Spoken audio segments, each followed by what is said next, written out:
ezekyaleero lunaku lwakuna ennaku 23 Gatonnya 2025 nfaniriza nyongera kwebaza okubeera omulizo mulungi owa pulogulaamu gakuweebwa muno olw'okunambira ne Muganda ne Dr. Sam Kaziwe nga tulaba kiki ekikoze amawulire era wa Ssebo lamusa kubatuleeza.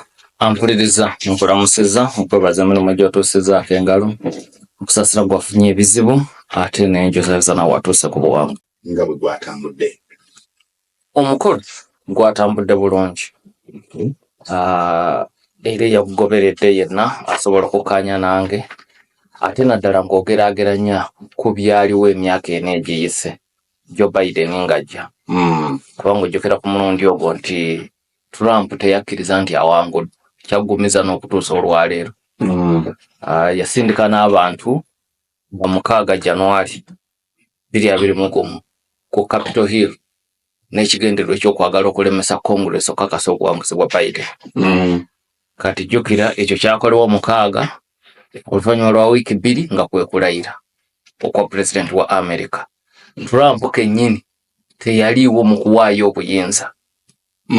Yadde si kya ssemateeka naye y'ennono y'ebyobufuzi ebadde egobererwa mu America okuva ku President waabwe eyasooka George Washington nti wabeerawo okuwaanyisiganya obuyinza mu mirembe ng'abantu bakiraba ku bw'ova obuvi mu White House n'ogenda tekimenya tteeka lyonna naye tekiraga bugunjufu ng'ate waliwo n'enkola ebadde egobererwa emyaka 200.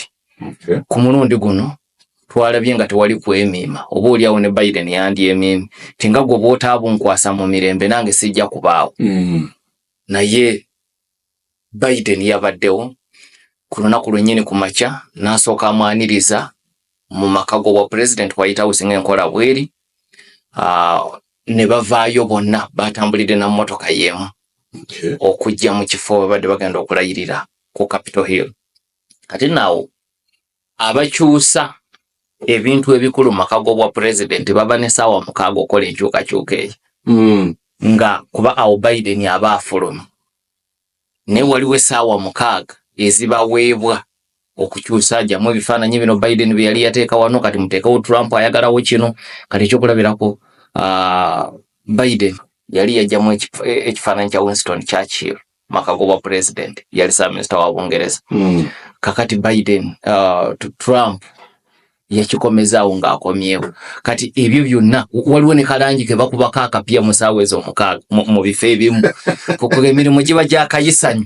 Wali wajja eno mwe mulaba mmotoka zitambula bakomawo eri nga waliyo emirimu egirina okutambulira ku sipiidi ey'ekika ekyawaggulu. Ekitegeeza nti incoming president bw'ajja n'akyala okwalibadde ng'okukyaluka kwe outgoing naye n'afuluma. Kati mwe ne mutandika okukola emirimu emirimu giri egy'okumaliriza. So of course waliwo bingi biba byakyukedda naye bino ebisembayo bikolebwa mu ssaawa ezo 6. So Biden ne Trump batambulidde na mmotoka y'emu okujja okulayira. Jjukira nti ku mulundi guno okulayira kwakyusiddwa ne gutabeera bweru ne bakuyingiza munda mu kizimbe ekyo ekya Congress ya America. Ekigendererwa ekyavuddeko ekyo nsonga ya bunyogovu bwabadde bungi Washington DC. Kakati ne bataagala kuteeka abantu mu bunyogovu bwa kika ekyo. Waliwo President wa America yafa olw'obunyogovu. Yalayirira mu mpewo nnyingi, empewo n'emugenda mu mawugwe n'emuviirako ekirwadde era mu bbanga ttono n'afa. N'olwekyo ekyo kiriko ebyokulabirako. Ne Reagan ku kisanja kye ekyokubiri mu 85 naye yalayirira munda. So ne ku luno Trump yalagira enteekateeka zikyusibwe okulayira kuno bakuteeke munda mu Capitol Hill kyekizimbe ekinene okutuula Congress ya America. Era omukolo we gwabadde. Abakulembeze ba America abalamu nga weebali bonna bazze ku mukolo guno. George Bush Jr. yabaddewo ne mukyala we. Jefferson William Clinton yabaddewo ne mukyala we. Barack Hussein Obama yabaddewo naye teyabadde ne mukyala we. Guno no gwabadde mulundi gwakubiri nga Michelle Obama talabika ku mikolo emikulu. Emabega waliwo omukolo ogw'okuziika Jimmy Carter. Era Michelle teyajja. Ekiwandiiko kye baafulumya Obama ne mukyala we baategeeza nti waliwo emikolo emirala gye yali yateekateeka nga bukyali nga tasobola kugisazaamu kubeerayo. Era kyekimu ekyabaddewo ne ku mukolo ogw'okulayiza Trump. Naye abawanuuza bagamba nti ku mukolo guno ekimu ku kiyinza okuba nga kyamuganye bwe butakkaanya obw'olwatu bw'alina ne Donald John Trump. Of course n'Obama alina obutakkaanya ne mu kampeyini eno twamulaba ng'alumba Trump, naye ndowooza ye nga bwali wa byabufuzi kyangu ebyo kubisiba ku mpagi. Michelle kirabika ebimu abitwala nga bya buntu empala naye ne Donald John Trump n'asukka so ku mukolo teyazze. Teyazze naye ekiwandiiko ekyafulumizibwa Obama kuba bategeeza nga omukolo tegunnabaawo nti Obama ajja kujja naye mukyala we tajja kujja, naye tebaalambula lwaki tajja kwetaba ku mukolo ogwo. N'olwekyo ne balekera abantu omukisa okutandika okuwanuuza n'okusomera ebbaluwa mu bbaasi ddala kiki ekimuganye, ng'ate nawali twamulaba mu kuziika Jimmy Carter era nawo teyajja. So neninga okutwaliza wamu bonna abapulezidenti ba Amerika abalamu okuba nga baabaddewo kikulu, naddala nga tujjukira akavuyo n'engeri ebintu gye byakolebwamu emyaka ena egiyise olw'enkola ya Trump obutakkiriza nti awanguddwa. Ssentebe w'akakiiko kano ke bayita inaugural committee, Senator Amy Klobuchar nga wa DP naye n'akulira enteekateeka eno, atali wa DP wa bulijjo wabula owa DP atalima kambugu ne Donald John Trump mu byobufuzi. Senator Amy Klobuchar mukyala wa mutawaana nnyo, omu ku bakyala abagundifu mu Senate ya America, yabadde ssentebe w'akakiiko kano. Enteekateeka n'azitambuza bulungi era ye muntu eyasoose okwogera nga gulawo enteekateeka yonna ey'okwogera n'okulayiza. Kakati abamu ku bawagizi be mu kitundu kyakiikirira kino kyabatabudde ku mutimbagano. Kati oyinza okulowooza nti oyinza okuba gwali eno e Uganda gw'otomanyi bulungi bibeera mu Amerika. Naye ne mu Amerika gye bali abatabitegeera bulungi era bangi baabyewunyiza ne bagenda ku mutimbagano.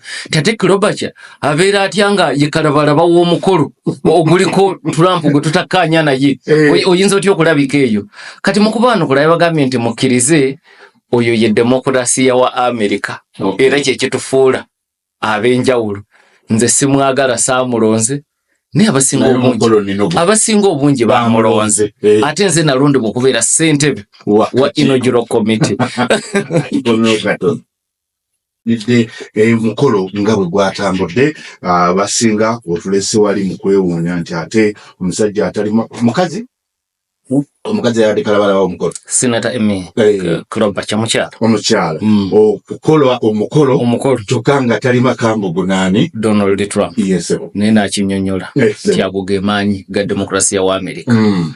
Naye nawali wennyini mu kwogerako yayogedde ku kubeerawo kw'abakulembeze abalala ku mukolo guno naga nti kyongera okuggumiza demokrasiya wa Amerika. Mufunze ng'akuba Trump obuswanyi ng'alinga mugaa nti bwe obutabeera wano myaka ena emabega kyali kikolwa kya buswavu naye mu ngeri ewumbawumba. Era bwe weetegereza nti ne Trump bwe yazze bw'oba wamulabye enjogera ye, Trump yabadde mukkakkamu. Of course yabadde akolokota gavumenti ebaddeko ng'ategeeza nti eyiye ebyo byonna ebizibu egenda kubigonjoola. Naga nti Biden essira litadde ku kukuuma amawanga amalala neerabira mu Amerika. N'ebirala. Naye bw'otunuulira tooni enjogera Trump gy'abadde ayogera, olaba Trump omulala. Era ng'amaze awo okwogera yasisinkanye abawagizi be Kinyana Mpindi naawe abadde okulayira. Awo n'ataakaka era yayogedde kaati nti ekyamazima wali ebigambo bye mbadde njogera si bye mbadde njagala. Ye nabadde nnyina okwogera Melania yabiŋŋaanye ne J.D. Vance omumyuka we. Tubanga nti ebyo tojja kubyogerera wali. Era bw'olaba bye yayogedde nga wakayita eddakiika ntono ng'avudde wali, bino byabadde bikambwe. Naye wali yeefuze ne body language ng'ogiraba nga musajja ayogera mukkakkamu ne wakuba obuswani ng'omulaba ayogera mu ngeri ya bwetoowazi. Naye olwavudde awo naga nti kati wano wendi ng'ayogera n'abawagizi kanjogere bye nandibadde njagala okwogera singa bano tebankugidde.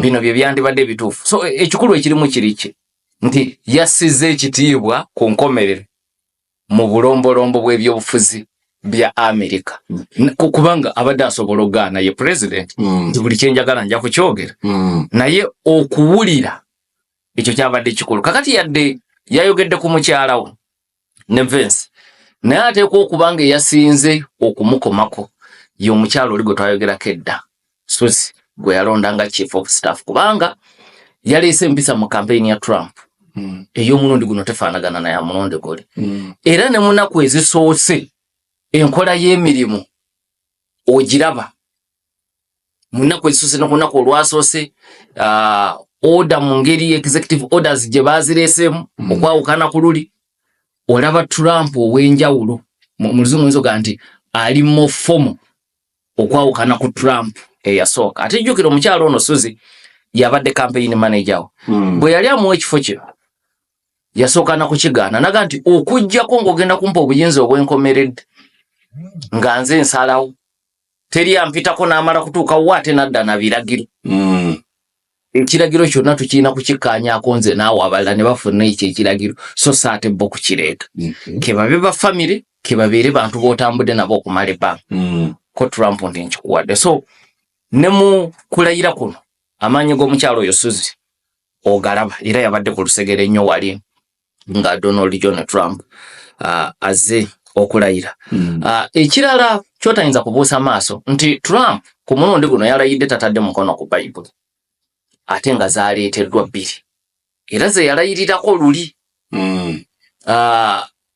yakozesa Bayibuli bbiri ku mulundi guli Bayibuli eya Abraham Lincoln gye yakozesa ng'alayira mu 1861 n'akozesa kubanga amukkiririzaamu nnyo n'akozesa ne Bayibuli jjajjaawe gye yamuwanga muto myaka gya 5 kakati Bayibuli ezo era zaabaddewo Melania Trump mukyala we ng'azikutte naye teyakutteko yawanise omukono ogumu omulala ne gusigala mu bbanga so nga mu nkola eya bulijjo ogumu gwandibadde gukwata mu Bayibuli Office ya President tenannyonnyola lwaki kyabadde bwe kityo naye wabaddewo okubaganya ebirowoozo ku mutimbagano mu America kino kimenya amateeka oba tekimenya kubanga bwe kiba kimenya ekirayiro kye bayita oath okulayira okwo kusobola okuddibwamu tujjukira nti okulayira ku Obama kwaddibwamu mulundi ogwasooka alina ebigambo bye yabuuka kati wali ye ne Ssaabalamuzi Roberts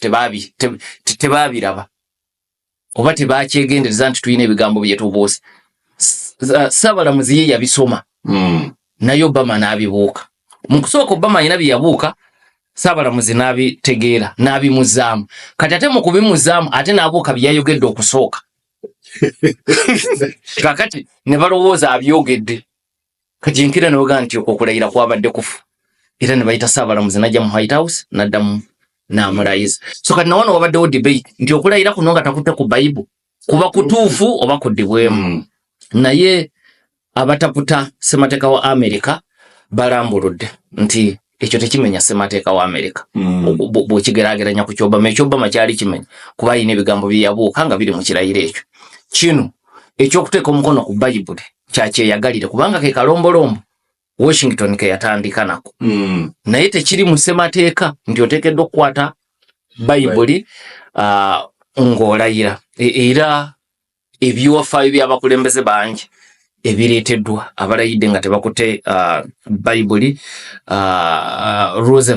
Theodore Roosevelt mu 1901 ye yalayira takutte ku kintu kyonna ne Bayibuli teyaliwo kuba Trump yeebaddewo teyakutteko nkwate nga mukyala we era azitadde ku mikono bw'ati nga Trump kyabulako okutuuzaako obutuuza mukono naye teyataddeko naye ku Theodore Roosevelt ne Bayibuli tezaaliwo ate nga kyali mu bugenderevu Quincy Adams ye yasalawo okukozesa katabo k'amateeka akalimu amateeka yasalawo okulayira nga kaakutteko n'abalala bwe batyo waliwo abaasalirawo ddala si be bangi ennyo naye weebali so kaakati eyo debate nayo nebeera settled nti teyakutte Bayibuli naye tekimenya mateeka naye ate kyayawukanira ku balala abataakozesa Bayibuli ye yabaddewo oba oliawo ye kyeyaleesemu ekipya nti esobola okubeerawo nga mukyala we agikwatidde naye nga togikutteeko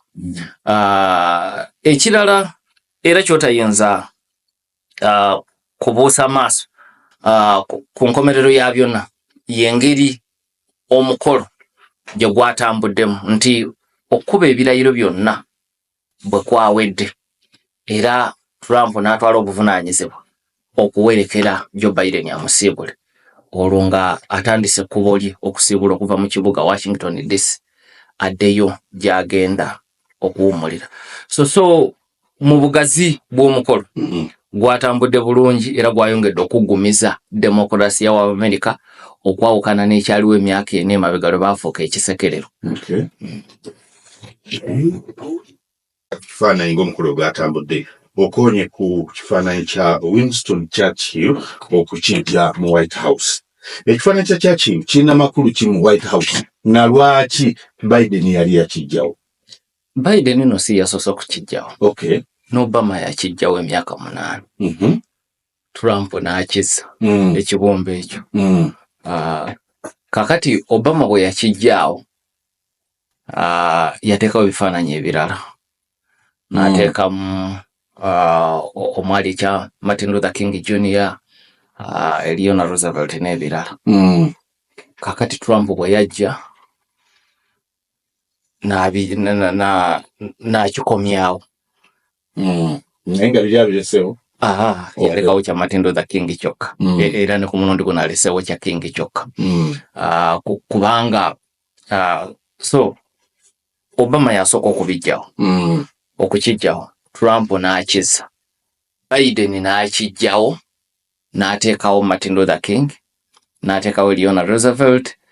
N'ateekawo Cesar Chavez yali mulwanirizi wa ddembe ly'abanansangwa mu Latin America. N'ateekawo ne Eleanor Roosevelt yali mukyala wa Franklin Delano Roosevelt. Omukyala oyo naye yalwanira nnyo eddembe okwetoloola ensi. Kati era Trump bw'akomyewo akomezaawo ekifaananyi kya Churchill. Ebirala byonna n'abiggyawo naye aleseewo ekya Martin Luther King Jr. Kubajjukira ne mu kwogerako ng'alayira jjo ku bbalaza yagambye nina omukisa okuba nga ndayira ku lunaku olwa Martin Luther King Jr. Olubadde lunaku lwakumujjukira. N'agamba n'olwekyo ekirooto kye nkakasa nti myaka gye n'ena nja kukituukiriza. Jjukira yali alwanirira bwenkanya, ekyo nakyo kyewuunyisizza bangi. Nti Trump alwanira okusukkulumya bakyero ate ayinza atya okugamba nti atuukiriza ekirooto kya Martin Luther King. Kubanga mu kwogerako okwo kw'amaanyi kwe yatuma Have a Dream, Martin Luther King Jr. yagamba nti ayina ekirooto ng'abaana be abaali abato mu kiseera ekyo bajja kubeera mu Amerika nga balamulwa okusinziira ku bikolwa byabwe so si ku langi yaabwe. Where my little I dream of a United States where my little children will be judged by the content of their character and not the color of their skin. Ye Martin Luther King. Kati ekirooto Trump yagambye ajja kukiggusa. Naye okusoomozebwa okuliwo nti ate amanyiddwa okusoosowaza bakyeruppe mu nteekateeka ze zonna. Naye okuddeyo ku kibuuzo kyo nti ekifaananyi kino byabufuzi ki ebikirimu? Mu byabufuzi ebikirimu byangu. Winston Churchill y'omu ku bassaabaminisita ba Bungereza abakyasinze okuba ab'amaanyi era abeerinnya. Naye yali munyuunyuusi ow'eddaala erisooka, first class exploiter. Okay. First class imperialist. Era wano ye yatuyita Pearl of Africa. Naye yali tatuwaana. Abantu bangi tebakimanyi abatasomye byafaayo. Yali awandiikira Bangereza banne engazzeeyo ng'abalaga nti eri tufunye ensulo y'obugagga, tugende omubisi oguliyo ogw'obugagga gwonna tuguggyeyo. Yesinga okubaamu omuganyulo bw'ogeraageranya ku bitundu ebirala byonna ebya East Africa. Obugagga bwa Bungereza buli awo mu kisoosowaze mu kugiyiikuula n'okugigabana. Ge gaali amakulu ga Winston Churchill mu kutuyita ekkula lya Africa. Obubaka tebwali bwaffe, bwali bwa bakama be. Kubaawe yali tannafuuka munene, yali tannafuuka ssaabaminisita wajjira wano. So kakati Churchill yawagira okukozesa abaddu yali akkiririza mu busosoze. Kakati emiramu egyo gyali gikontana n'Obama ngazze. Naga sisobola kubeera wano nga nina ekibumbe ky'omuntu afaanana bw'atyo. Kamugyewo nteekewo abantu abayina betujjukirirako oba abayina ebirooto ebikwatagana n'ebyange. Kati Trump bwajja n'amuzza. Biden bwajja n'amugyawo. Trump akomyewo amuzziza. N'olwekyo bye byebufuzi ebyotoloolera ku kibumbe kye kya Sir Winston Churchill. Okay. Trump nga yakamala okulayira yafulumizza ebiragiro 46 nga guno gwe muwendo ogukyasinze okubeera omunene ogukyakoleddwa pulezidenti yenna ku lunaku olusooka. Ebiragiro bino byabadde mu biti bisatu: executive orders, proclamations ne memoranda. Njawulo ki eri mu bisatu bino? Ekisooka nti executive orders abadde 26. Era abantu bangi babigasse bo balowooza kyeki. In fact abamu balowooza nti zonna zabadde executive orders. Executive orders abadde 26. Memoranda zabadde 12 kuba jjukira bwebeeremu ebeera memoranda. Bwe zibeera ennyingi memoranda. So ezo zabadde 12. Proclamations ne zibeera 4. Kati ekibuzo kiri nti zaawukana zitya? Enjawulo ntono. Zifaanagana nnyo kubanga byonna biragiro bya president. Okay. Era ebitakubaganyizibwako birowoozo Congress ya America. Kwega mu presidential system baakola enkola okwawukana ne Westminster ng'ey'Obungereza nti president abeereko n'obuyinza obw'enjawulo okubaako ebiragiro by'asobola okuyisa Congress ne bweba teyagala. Kubanga president aba agasa ki ng'abantu bamuwadde akalulu basobola omuntu nga Congress ya kibiina kirala. Kakati emyaka gyena girigwako nga talina kyakoze mu manifesto ye. So ababagasi mateeka kwe kusalawo nti wabeerewo ebiragiro president byasobola okuyisa ku lulwe kasita bibanga tebimenya ssemateeka mu nkola y'emirimu. Mwe muli executive orders, mwe muli memoranda, mwe muli proclamations. So nti kiwakiwala nti ku lunaku olusooka yafulumizza ebiragiro ebyana mukaaga nga bingi bijingulula enteekateeka za Joe Biden. Kubanga alina okulaga nti ntandikirawo ku lunaku olusooka. Ampuliriza nkugaye nti ebifaanagana bye bingi. Enjawulo y'entono. Enjawulo eriwa nti executive order etera kukwata ku nkyukakyuka mu nkola y'emirimu mu gavumenti. Naddala muzungu kyayita policy. So bwabeerawo policy shift, policy change president gy'ayagala ng'ejja mukaluubiriza mu Congress asobola okukozesa executive order. Kakati yo proclamation teba nkola wabula eba ekwata ku nsonga emu. Policy ebangazi, proclamation eba ku nsonga emu president gy'ayagala okuggusa naye ng'ebiseera ebisinga ekwata ku bantu ba bulijjo n'abakozi ba gavumenti. Ekyokulabirako nti Abraham Lincoln mu 1863 yayisa kye bayita the African Proclamation. Abantu bangi balowooza mbu yali executive order. Kyekiragiro ekyasonyiwa abaddugavu obutaddamu kukozesebwa nga baddu. The African Proclamation. Lwaki? Mu parliament kyali tekisobola kuyita. Ate ekiragiro kino kyali tekikwatagana ku nkola ya mirimu ya government policy. So yali tasobola kuyisa executive order. Ninga asobola okuyita kuba kyali kikwata okusinga ku bantu ba bulijjo. Gwe mpinga akozesa bakazi we ne bakayiwa. Lekerawo okubakozesa okujjako nga bakkiriza ng'era ogenda basasula. Kyekirwaki yajjanga proclamation. Lwaki Lincoln yagiyise? Mu Congress ya America kyali tekisobola kuyita. Lincoln yali alwaniridde eddembe ly'abaddugavu okuva ng'akyali mbaka mu Congress. Era lumu nga battunka. Lincoln bw'ayogera mu Congress nti abaddugavu n'abazungu ffenna tuli bantu twenkanankana mu maaso ga Katonda. Kati omubaka omu mu kumulebula n'aga nti ekizibu ky'aba Lincoln abo olw'okuba baganza abaddugavu okujjawo obuswavu bwabwe baagala babasitule babateeke ku ddaala ly'abantu. Kati omubaka oyo n'abuuza Lincoln nti tukimanyi nti mu nsi mwe tubeera mulimu abantu abaganza ebisolo, embuzi, ente. Kati nazo tujja kujja wano tuyise etteeka nti ente yenkana n'omuntu. Nga nedda. Olaba engeri y'okulebula ey'ekika ekyo. Kati Lincoln abamu balowooza nti yali opportunist mu kuyisa ekyo, naye yali akirwaniridde n'alebulwa n'okumala ebbanga ddene. Musajja tuko kukimuteekako ku fulo nti abo n'abazungu abamufaanana baganza abaddugavu. Kati banoonya bwe babasitula obuswavu bwabwe bukendeere. Bali babafuula abantu. Nakakati n'ente tugenda kuzifuula abantu kubanga waliyo abagwenyufu abaziganza. Bwe muba mu bugwenyufu bwammwe mububeeremu.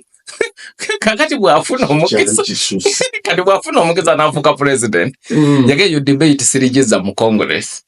Nina obuyinza obumpe bw'asiyisa. Yateekako obuteesi 1863. Omuddugavu taddamu kukozesebwa nga muddu. So ye African Proclamation 1863. Endala ey'amangu wano ey'okumpi gye nsobola okuwa Biden bwe yalangiridde olunaku lw'okungubagira Jimmy Carter yakafa n'okulangirira bendera zeewuubire mu masekati g'emirongooti. Ebyo byonna byabadde mu kiti ekya proclamations. Ate era tujjukira nti Amerika bwerumbibwa Al-Qaeda mu 2001, Bush Junior yalangira ekiseera ekyakatyabaga mu Amerika yonna. Era eyo nayo yali proclamation. Kati bwe tugenda ku memorandum oba memoranda mu bungi, ekyo kiba kiragiro president kyawa eri abakozi be mu cabinet ba minister. Era wabaddewo ebiragiro byambagirawo. In fact ebyo yasoose n'okuteekako omukono ababadde bagoberera okulayira. Byasookedde ddala okuteekako emikono maaso g'abamawulire n'abawagizi be nga bali ludda luli. Ebyabadde okiteeka mu kiti kya memoranda biragiro eri baminisita be. Kakati enjawulo endala weeri nti proclamations ne executive orders zirina n'okkubwa mu kyapa kya government kye bayita Federal Register okutandika okukola. Kati ne bagoberera emitendera emirala egiddako. Memoranda tezeetaagisa nnyo kubanga biragiro by'abaminisita be. Kola kino ogenda kukola kino ojja kukola kiri kino kikolebwa bwe kiti. Ekirala ekiriwo ku executive order nti na bino ebiragiro Congress tesobola kubisazaamu. Ye kennyini abitaddeyo yasobola okubisazaamu oba president omulala ng'ali mu White House y'alina obuyinza. Ampuliriza nkuzizaayo gye kyava nti president alime kusigala mu bbanga kuba kisobokera ddala kulonda president nga Congress yonna ya kibiina kirala. Kati singa Kamala Harris yawangula yandibadde n'okusomoza nga Congress yonna ya Republican Party, kati yandikoze atya amalako ekisanya nga talina kyakoze. So mu presidential system kye kiteesaawo enkola eyo president abenga alina ku buyinza okubaako byakola nga Congress nga teyegayiridde Congress. Wabula Congress kyokka kyesobola okukola kwe kulemesa okuteeka mu nkola ekyo ng'eyita mu kugaana okuyisa ensimbi bwe kiba kyetaaga okuteekamu ensimbi okukiteekesa mu nkola. Ekyo twakirabako mu kisaanyi kya Trump ekyaggwa naddala ku kuzimba ekisenge kye nti yayisa executive order naye nga ensimbi ezeetaagisa Congress ebeera ezikwatakwata. Era speed kwe yali ayagala kitambulire ekisenge si kwe kyatambulira kubanga Congress buli kaseera yali emukuba ku mukono. N'olwekyo enjawulo wakati w'ebiragiro ebyo bwetyo bweri. Okay. Biragiro ki ku bino bye tutayinza kubuusa maaso? Kuba 46 bingi. Tuyinza okumalawo olunaku lwonna essaawa tulina ngeri. Naye tulondobereyo gwe byolaba nti kino kikulu tetusobola bibuusa maaso. Kakati ekisooka kye kikwata ku nsonga z'abagwira. Awo no wabaddewo executive order no wabeerawo proclamation kukuba abagwira mu America tebafaanagana mu ngeri gye baliyo n'olwekyo teri tteeka limu lisobola kubakwatako.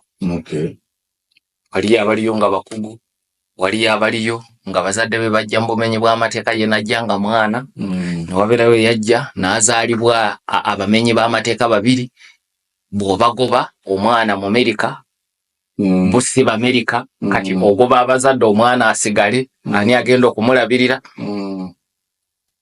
so bali mu biti byanjawulo teri teeka limu so wateekwa kubaawo biragiro byanjawulo ebikwata ku buli kiti ky'abantu abali mu Amerika mu bumenyi bw'amateeka kati ekimu ku byo kye yatandikiddeko yalangiridde ekiseera ekyakatyabaga ku nsalo ya Mexico n'America national emergency mu kiragiro kino n'ayungula amagye ga America okugenda okubeera wali ku nsalo okwongera okunyweza ebyokwerinda kati ekyo tekiyinza kusanyula balwandizi baddembe ly'abunzi enkola y'amagye eyawukana ku ya poliisi eyawukana ku y'abakwasisa b'amateeka abaabulijjo abakuuma ku nsalo kati ekyokuyungula amagye kikutegeeza nti omukono gw'ekyuma gugenda kweyongera kyekimu ku biri mu kiragiro ekyo ekirala n'alagira omulimu gw'okuzimba ekisenge ogwayimirira wakati wa Mexico ne America guddemu buto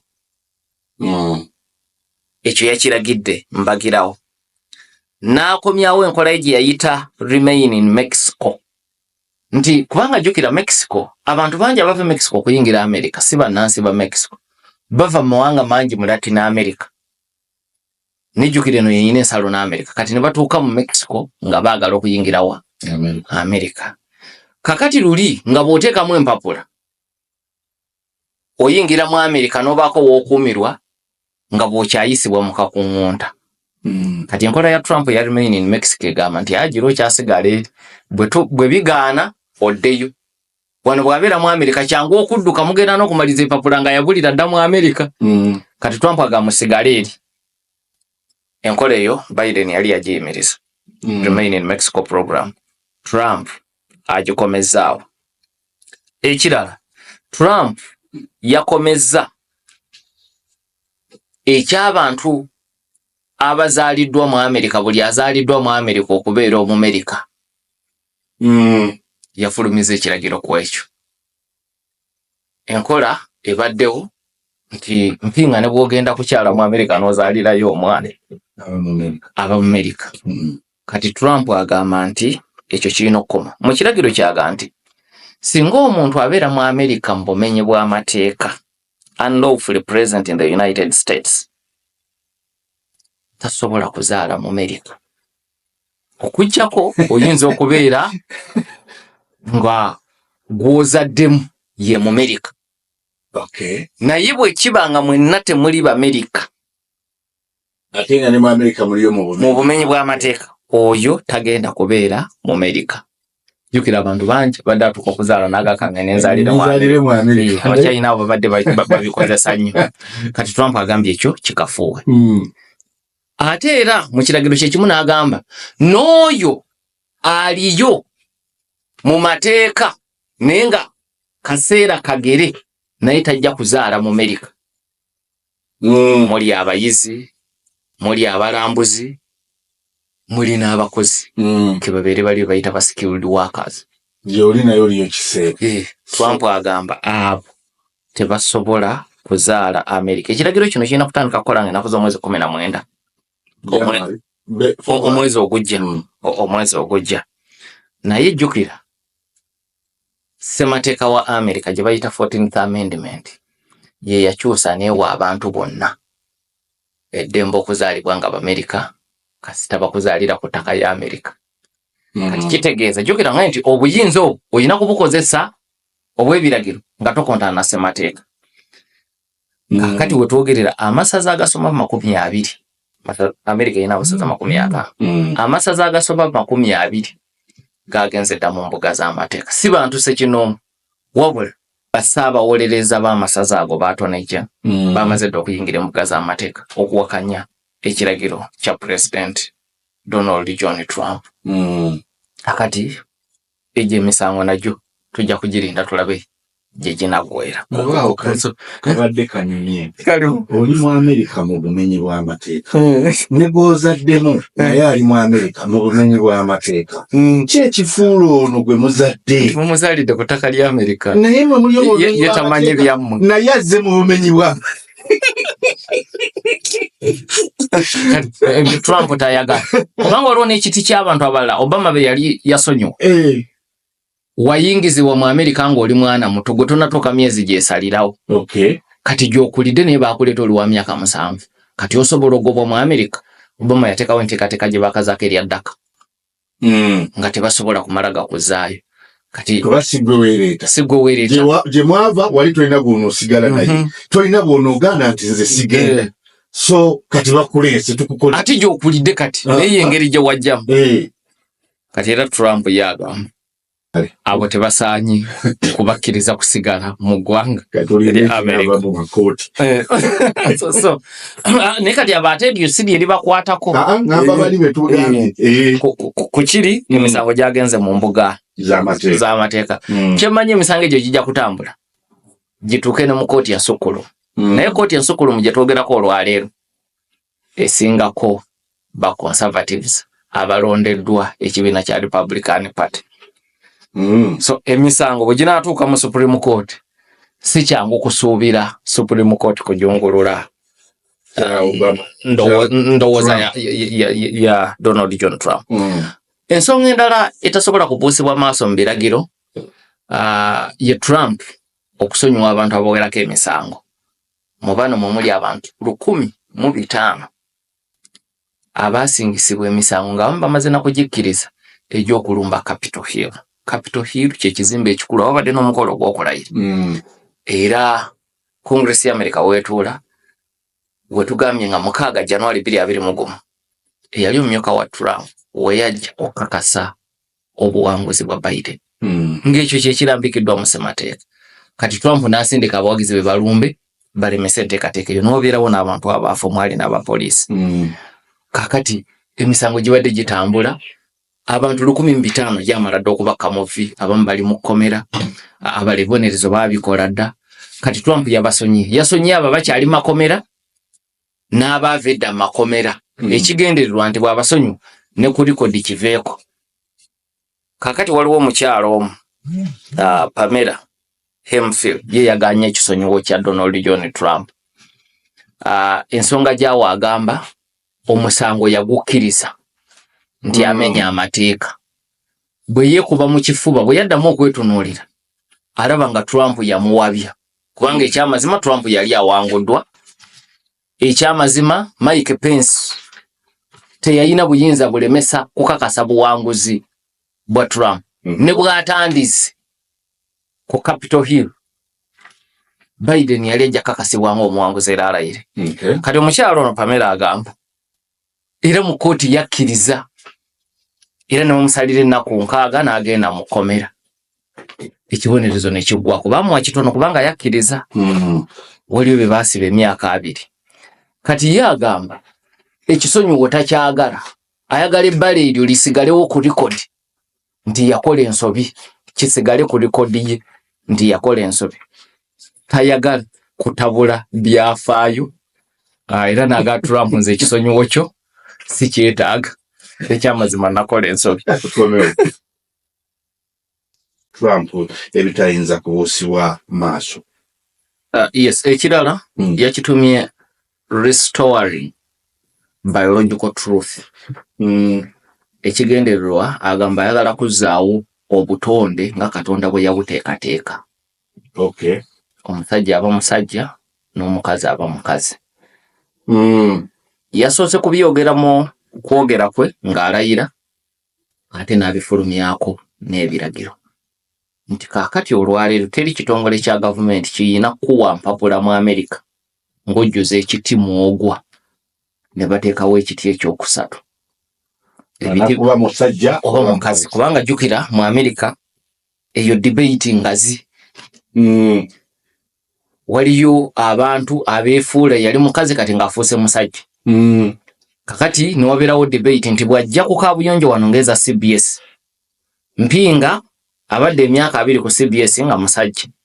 kati afuuse mukazi kati najja kaabuyonjo ng'agamba kati nyingira z'abakazi abali wano baga nti ffe tetujja kubeera na mpinga mu kaabuyonjo ng'omusajja mpinga gannakyuka kati ndi mukazi sikyayingira eri w'abasajja kakati debate ez'ekika ekyozesanga mu masaza nga mpetere unakakati ate mwagala nyingire w'abasajja ng'ekyo nakivaamu bano baga nti omusajja ono bw'anaatukwatira eno tukakasa tutya nti yakyukira ddala kakati abantu abafaanana bwe batyo batuka okujjuza ku mpapula abamu takyakkiriza nti mukazi takyakkiriza nti musajja ate abamu aba akyali wakati nga tannatuuka kubanga enteekateeka etwala ekiseera kati era mu nteekateeka eyo mwe mulina bano abali magye ga America nga baagala okwekyusa gavumenti ya Obama yali ebakkiriza okukozesa ensimbi y'omuwoomusolo okukola ebyo ne bajjanjabo Trump yakiyimiriza Biden n'akizaamu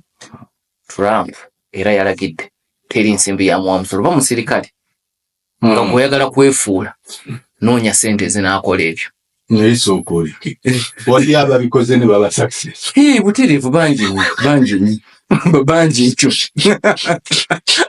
so kakati Trump kyayita biological truth tugiddeko omusajja asigale nga musajja n'omukazi ne bwe ziba zizo nga gw'oyagala weekyuse toziteekayo ekyo takiyinaako buyinza naye bw'omala okwekyusa ate tobonyaabonya abantu ogenze tugeze kusaba passport bagajjuza wano oli mukazi oli musajja nti nze ku ebyo tikuli kyendi Trump agaba yina okubeerako kyoti ku mukazi n'omusajja oli mukazi oba oli musajja so kakati kikulaga olutalo olunene Trump lwaliko ku nsonga zatambuliddeko kumala ebbanga naye ate era nekikutwala ne ku kusoomoozebwa nti executive orders zino zigenda kwesanga mu kusoomooza n'amateeka mangi agali ku ddaali America eyawamu federal ne state level kubanga amateeka agakwata kuteekesa mu nkola agasinga gali ku mutendera gw'amasaza ate gaawukana bino byangu okuteekesa mu nkola masaza ag'aba Republicans bikalubamu mu masaza aga DP Trump ekyakimanyi bulungi era akimanyi nti byonna tajja kubiggusa naye aba asindise obubaka bukulu eri abawagizi be ate nabali tabeerabirira ddala mbadde nnyumya n'omuyizi wange mbadde musomesa mu class eya masters naye kati ali mu America ye Frederick Senketo ali Colorado naga nti yanzijukiza nti ne minisita wa Trump omupya omuwanika Steve Bessent musiyazi awedde emirimu era ye musiyazi agenda okusooka okutuula mu kifo ekyo okubeera minisita wa America omuwanika naye Trump atayagala abantu bakiko ekyo ate bwaleese so kikulaga kyentera okwogerako ekya strategic ambiguity era waliwo n'abeebuuza Trump kye kyamututte mu kanisa ng'amanyi ebirowoozo bya Bishop agenda okubuulira era Bishop n'abuulira bw'atyo Trump yabadde akimanyi naye kituuzayo ku kiri strategic ambiguity nti yadde sibikkiririzaamu naye n'amaloboozi ago kagawulirweko mu nteekateeka yonna ey'okundayiza nti nabo gye bali abagwa mu kiti ekyo so kyekifaananyi ekigazi kyojjamu ekyo ekiragiro ekyali tasobola kubuuza maaso kikwata ku TikTok jjukira tugenda okuyingira weekend nga TikTok emaze okuteekebwako envumbo ku Lwokutaano kooti yagoba omusango ku nsonga zino za TikTok aba TikTok baali bawakanya etteeka lya Congress eriragira TikTok ekola ebintu bibiri eguza Abamerika emigabo oba eve mu Amerika kubanga Amerika bagyekengera ne ku lukalu lwa Bulaaya bagyekengera nti Abachina bagikozesa okubega abantu abalala ne gavumenti endala so Amerika eyagala ebeeremu mu kugiddukanya mu Amerika kati omusango ogwo ne gugobwa ekyali kiddako ku Sande kwe kuteeka mu nkola ekyenvumbo ku TikTok envumbo eyo Trump yagiyimiriza nejjukira ate yasooka okwagala okuwera TikTok mu 2020 naye kati yagiyimiriza okumala ennaku 75 mu kiragiro kyagamba ennaku 75 ayagala zimuwa obudde ku lwa gavumenti ye ateese n'Abachina bano balabe basobola okutuuka ku kukkaanya kwebyo ebiri mu tteeka kubanga jjukira etteeka eryo lyayisibwa nga kumpi Congress teyeetemyemu mu America kye bayita bipartisan bill nga aba Republican Party n'aba DP kumpi bakwatagana bakkaanya ku nsonga eyo eya TikTok. Era bw'ogenda ne mu mawanga ku lukalu lwa Bulaaya abakozi ba gavumenti ku mirimu emitongole tebakkiriza kuyingizaamu TikTok. Bantu ba bulijjo baddembe ne ku mirimu emitongole tebabakkiriza kuyingizaamu TikTok lwakwongera kwegendereza. So eyo nayo yabadde ensonga nkulu mu biragiro bino ebyafulumye ku lunaku olwasoose. Ekiragiro ekyo tosobola kubuusa maaso naddala ffeno okusemasenga wa Africa kyekya Trump okulagira America eve mu World Health Organization. Guno gubadde mulundi gwakubiri ng'afulumya ekiragiro ekyo. Yasooka 2020 nga COVID yakagwawo anenya World Health Organization okukwata obubi ensonga za COVID. Era naga nti yalina kyekubiira nnyo ku nsonga ku ludda lw'Abachina. Jjukira Trump yakiremerako nti Abachina baasaasaanya obulwadde buno mu bugenderevu. Kakati World Health Organization kyetakkaanya nakyo. N'ebirala ebigenderako amateeka ag'omuggalo n'ebirala Trump ge yali takkiririzaamu. So n'agiwera n'alagira America eveeyo. Naye America World Health Organization teyina kawaayiro ka kuyingira na kufuluma. Teyina kawaayiro ka kufuluma. Naye ensi eyingira yeeterawo amateeka aganaalamula enkolagana eyo. Kati mu America mu Congress bayise etteeka nga America eyingira World Health Organization. Mu tteeka eryo America esobola okuvaayo naye process eyo etwala omwaka. Kati Trump bw'agitandikamu 2020 jjukira ne bamukuba n'ava mu office. Kati teyagguka. Biden n'alemezaayo America mu World Health Organization. Kati bwakomyewo kwatandikidde ku lunaku olusooka ayagala eveeyo. Kusomooza kunene eri ekitongole kino kubanga jjukira America bwe kyakitondebwawo mwana mu 8 America yesinga okuteekamu ensimbi. Si yesoose okuvaayo. Soviet Union yavaayoko mu 9 nga wakayita omwaka gumu nga kitondeddwawo.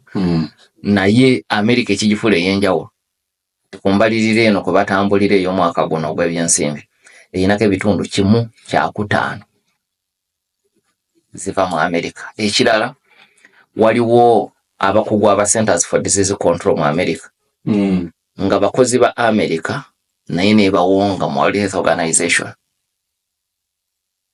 Tebafuuse bakozi ba World Health Organization. Waliyo America abafuuka abakozi ba World Health Organization. Ne bano njogerako abavudde mu Centers for Disease Control. Ate ne baba nga bawongeddwa ekitegeeza bajja kuvaayo bukolokolo. America bw'enaavaayo. Tegewo obukugu nabwo World Health Organization ebe bufiirwa. Kitegeeza nti Omuchina kuba kati yalina ku nsimbi America bw'eba evuddewo aba alina okuziba eddibu eyo. Simanyi oba ayinza okubeera omwetegefu. Ensimbi aziyina naye akwatirira ensimbi ze ate zitera okubeerako obukwakulizo bungi. So simanyi oba Omuchina eddibu eri anaaliziba. Bw'aba talizibye mu bujjuvu bwalyo amawanga ga Africa galina kati kutandika okweteekerateekera ebiddako. Bw'olaba tugeze bw'ogenda mu ddwaliro olwaleero Mengo oba Lubaga oba Nsambya oba Kibuli omwana ne bamugemera bwereere endwadde zino zinnamutta. Ensimbi ezo zirina gye ziva. Abamu kubavujjirira enteekateeka ezo be America.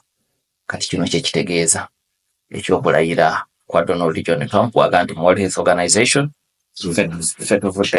Trump era yatadde omukono ku kiragiro ekijja America mu ndagaano ey'Obufalansa eyina ekigendererwa eky'okutaasa enkyukakyuka mu mbeera y'obudde. Jjukira Trump teyagyagalako n'omulundi n'ogumu. Endagaano eyo ya 2016 nga Obama akyali president. So Trump yagiwakanya nnyo era bwe yajja yavaayo. Biden n'addayo. Kati Trump yalagidde era America eveeyo. Kakati abalwanirira obutonde bw'ensi okwo nako kusomooza kunene mu myaka 4 egiddako kuba ebyo Trump tabikkiririza. Era waliwo yabadde mu kwogera kwe yagambye tuyina obugagga bungi mu ttaka mafuta n'ebirala byonna tugenda kubisima nga tebiriiko bukwakulizo. Wajjukira endagaano eno ebakuba ku nsoloboto nti mubigende kitono muleme kuonoona nnyo butonde bwansi motoka mugende muz'amasanyalaze byonna yabivubiridde ebyokaka abantu n'okubasikiriza ogenda kuz'amasanyalaze muvuge motoka zammwe ez'amafuta era ne getulina tujja gayiikuula so kati ebyobutonde bw'ensi bana Republicans tebakkaanya nabyo era Trump akiyita kirimbo hoax tebakkiriza nti waliwo ekyokakyooka mu mbeera y'obudde. Kuliza program n'ensonga bw'ozirambika abuuza Trump tasusse okuba nalukalala ku nsonga z'aleese. Sirowooza nti asusse ebyo bye yateeka ku mudaala ng'asaba akalulu. Abamerika ne babisiima ne babigula ne bamuwa akalulu. Tewali wano kirimu executive order nga Trump teyakyogerako mu campaign. Tewali kiri wano nga mu nteekateeka gye bayita Project 25 eyabagibwa bakakuyege ba Trump eraga gavumenti bw'eneefaanana nga tekirimu. Ogenda mu Project 2025 bino byonna byolaba mu ebiri ekyokuva mu nteekateeka eyo ey'Paris ey'obutonde bw'ensi ekyokuva mu World Health Organization kikwatagana butereevu n'ebirowoozo by'abana Republicans abagamba nti Amerika erekeraawo okuteeka ensimbi ennyingi mu bitongole biri ku ddaala ly'ensi yonna ng'abalala bateekamu kitono. Ng'oggyeko ebizibu bya Trump ne World Health Organization ebya COVID naye waliwo n'ekizibu ekyokuba nti yo ebadde eteekamu ebitundu 1/5. Eyo y'ensonga y'emu Trump gy'azaayogerako ne NATO nti lwaki bamemba abalala tebatuukiriza buvunaanyizibwa bwabwe. Naye bituuka mu kusalawo baagala obululu bwaffe bube nga bwenkanankana. Singa omu aba alumbiddwa bonna bagende bamutaase naye nga waliyo abatalina na capacity ya kutaasa kubanga budget zaabwe ez'ebyokulwanyisa eza defense ntono. So tewannabaawo Trump kyakola bya nalukalala yes naye tasusse bintu bibiri bya njawulo. Ku kyobwa nalukalala nzikanya nawe kubanga olwaliro tulina okukkiriza nti Republican Party efugibwa abali ku extreme right. Baatandikanga Tea Party movement Sarah Palin gye yali akulembera yali omumyuka wa John McCain mu kulonda kwa 2008 ne bava mu Tea Party ne bayingira Ba'ath movement eyo Trump gye yakulembera ne ba Alex Jones munnamawulire oyo era nakati be bakyasinga okutwitinga ku biragiro bino buli Trump kyafulumya nti mulaba gavumenti entuufu kyekola n'abalala. So birimu obwannalukalala naye Abamerika abalonda Trump ebyo bye baagala. Nja kufundikira waliwo message Lord Councillor Mary Kenneth again nti in legal jurisprudence whenever the law versus politics wins. Nti by'amateeka buli bya amateeka lo gatunkana ebyobufuzi bitera okuwangula. Olwekyo naga nti ayina essuubi nti ebirowoozo bya Trump bino yadde ebimbirayo kange bikontandise mateeka alaba nga bijja kuyita. So kituufu bingi bijja kuyita. Naye atekkiriza nti olwa Amerika obuggumivu bw'ebitongole institutions waliyo ebijja okukaluba naddala okuteeka mu nkolera nga bwe twalaba ne mu kisanja ekisooka nti bingi bye yasuubiza bingi bye yali ayagala. Tunuulira kisenge kyokka ku Mexico yakyagala nnyo naye omulimu yadde yagutandika gwatambula kasoobo kubanga mu Amerika olina ebitongole ebirala ebyetengeredde pulezidenti alagira bulagizi ne bagenda mu ggwanika ne bajjayo ssente zirina okuyita mu mitendera wakati awo waliwo okusalawo kungi. So enjawulo Amerika gyeyina nti yadde presidential system enkola yawe ya presidential system owa president obuyinza naye baabumuwa mu nkola nga wansi waliwo ebitongole ebisobola omukugira. Kati okusomoozebwa okubeera mu mawanga agakyakula nti twewola presidential system ya Amerika ne tuwa president obuyinza obwo naye nga tetulina institutions ngomu zisobola kumukuba ku nsolo kwattu. Sebo Sebo Seba Awangale Ssaabasajja.